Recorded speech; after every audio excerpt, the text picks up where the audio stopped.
नमस्कार दोस्तों, स्वागत है आपका मेरे चैनल पे। दोस्तों, आपने बॉम्बर एयरक्राफ्ट के बारे में सुना होगा, जैसा कि अमेरिका के पास भी B-52 बॉम्बर है और इसके अलावा टुपोलेव T-50 भी जो कि रशिया के पास बॉम्बर है। और इसके अलावा दोस्तों चाइना के पास भी H-20 स्टेल्थ बॉम्बर बताया जाता है। और अभी दोस्तों एरो इंडिया 2021 हुआ था, उसमें अमेरिका का एक बॉम्बर एयरक्राफ्ट पहली बार इंडिया आया था और जब इसने उड़ान भरी थी तो तेजस एयरक्राफ्ट ने इसे कवर भी दिया था। तो ऐसे में दोस्तों इंडिया के पास एक भी बॉम्बर एयरक्राफ्ट नहीं है। क्या इंडिया को इस स्ट्रैटेजिक बॉम्बर की जरूरत है? आज इसी के ऊपर डिस्कस करेंगे। चलिए दोस्तों शुरू करते हैं। दोस्तों एक रिपोर्ट आई थी जिसमें कहा गया था कि चाइना के पास H-20 स्टेल्थ बॉम्बर है और ये चाइना को वो कैपेबिलिटी देता है जो एक ट्रूली इंटरकॉन्टिनेंटल स्ट्राइक कैपेबिलिटी होने के लिए जरूरी है। साथ ही इसकी मदद से चाइना अपने शोर से बहुत ज्यादा दूर स्थित जो भी टारगेट है उन्हें डिस्ट्रॉय कर सकता है। इवन दोस्तों माना जाता है कि यूनाइटेड स्टेट के अंदर भी उसके बेसिस पे ये अटैक कर सकता है। इवन दोस्तों जो हमारा लद्दाख के नजदीक में जो एरिया लगता है चाइना का, जो कि उसके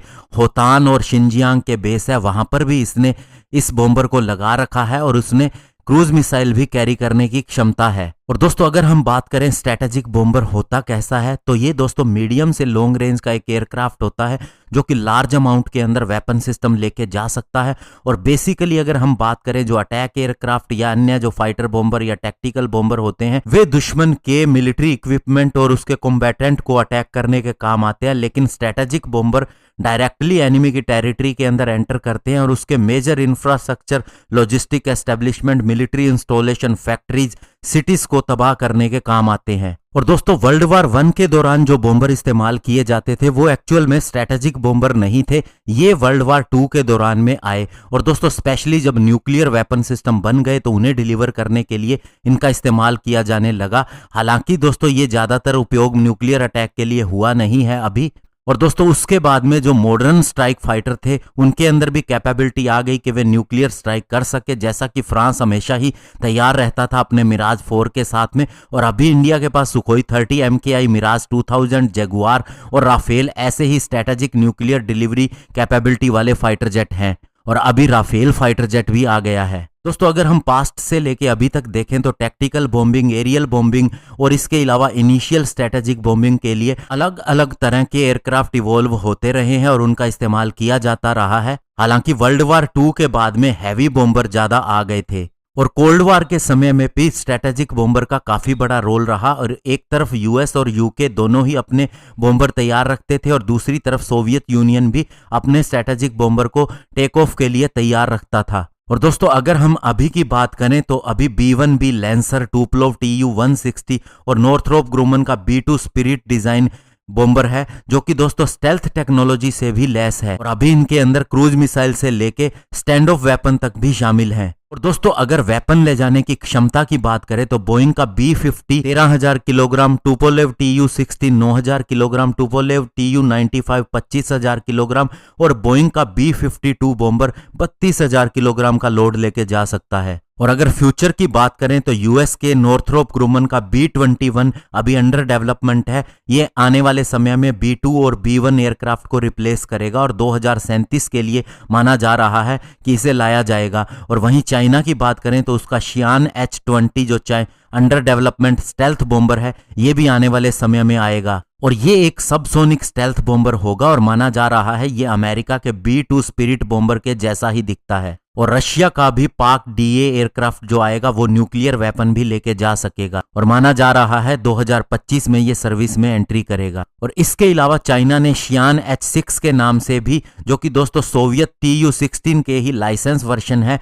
उसे बना रखा है। और दोस्तों आप ये जान के हैरान होंगे कि 1950 में ही चाइना ने सोवियत यूनियन के साथ में डील कर ली थी इस एयरक्राफ्ट को चाइना में बनाने के लिए और 1959 के अंदर इसने पहली उड़ान भी भर ली थी। और उस समय हम इसके बारे में सोच भी नहीं सकते थे। और दोस्तों अब बात करते हैं इंडिया की, तो इंडिया भी ऐसा नहीं है, 3 बॉम्बर का इस्तेमाल कर चुका है जो कि दोस्तों B-24 बॉम्बर के नाम से जाने जाते थे और उन्हें ब्रिटिश ने इंडिया के अंदर ही छोड़ दिया था। और ये हैवी स्ट्रैटेजिक बॉम्बर थे और इनका इस्तेमाल वर्ल्ड वार 2 के दौरान हो चुका था। 1968 तक ये सर्विस में भी रहे थे इंडियन एयरफोर्स के साथ में। और 1950 में इंडिया की ब्रिटेन के साथ में बहुत ज्यादा नेगोशिएशन चल रही थी और बॉम्बर खरीदने के लिए, तो हमें सोवियत यूनियन ने अपना इल्यूशन IL-28 बॉम्बर ऑफर किया, लेकिन दोस्तों 1957 में इंडिया ने ब्रिटेन को ही ऑर्डर दिया, जो कि दोस्तों उसके इंग्लिश इलेक्ट्रिक कैनबरा 54B के लिए था, जो 58 बॉम्बर का ऑर्डर दिया गया था,